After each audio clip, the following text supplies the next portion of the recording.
Et puis ce matin, un visage faisait la une de nombreux journaux comme Le Soir, L'Écho ou encore l'ADH. C'est celui d'Olivier Van den Castell, un travailleur humanitaire originaire de Tournai, emprisonné en Iran depuis près de 11 mois. Camille Payot, bonjour. Bonjour. Alors pourquoi une telle mobilisation médiatique aujourd'hui ? Eh bien pour tenter de faire avancer la situation avec un coup de pression. Dans Le Soir ou même L'Avenir, on tombe sur les signatures de nombreuses personnalités du monde politique, du sport, de l'éducation ou encore de la culture.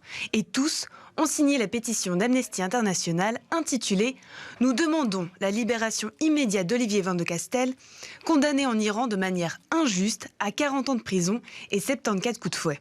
Amnesty International compte plus de 130 signatures. Pour l'ONG, c'est quasiment du jamais vu et ce n'est pas prêt de s'arrêter. Car chaque jour, environ 2000 signatures sont additionnées. Alors pour Philippe Hesman, directeur de la section francophone d'Amnesty en Belgique, cette mobilisation médiatique est d'une grande importance pour le devenir d'Olivier Van den Castell. Au moins, on met en évidence des cas individuels comme ceux d'Olivier Van den Castell, mais de beaucoup d'autres. On a travaillé pour des dizaines de milliers de personnes qui sont emprisonnées comme ça. Eh bien, au plus, ces personnes courent de danger de subir de mauvais traitements, d'être oubliées en fait dans leur prison. Et ça, c'est capital. Deuxièmement, c'est un moyen de pression, bien sûr, sur le gouvernement iranien, même si on peut avoir des doutes sur sa sensibilité à ce genre de pression. Malgré tout, il indique au gouvernement iranien qu'Olivier est quelqu'un d'extrêmement important pour nous et que c'est quelqu'un qu'il faut soigner parce que c'est ça qui garantira en fait une issue heureuse à cette affaire. Et enfin, c'est extrêmement important pour le gouvernement de maintenir la pression sur le gouvernement belge. Il ne faut pas que ce soit oublié. Alors pourquoi Olivier Van den Castell est-il toujours détenu aujourd'hui ?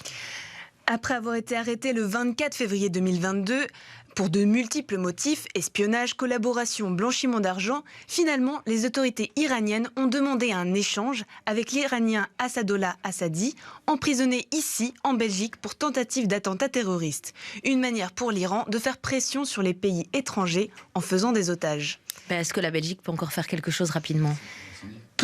Tout dépendra de la décision finale de la Cour constitutionnelle. En mars dernier, la Belgique signait un traité de transfert de détenus avec l'Iran, un traité validé par la Chambre en juillet, puis suspendu début décembre par la Cour constitutionnelle suite à un recours des parties civiles du procès Assadi. La Cour a jusqu'au 8 mars 2023 pour statuer définitivement.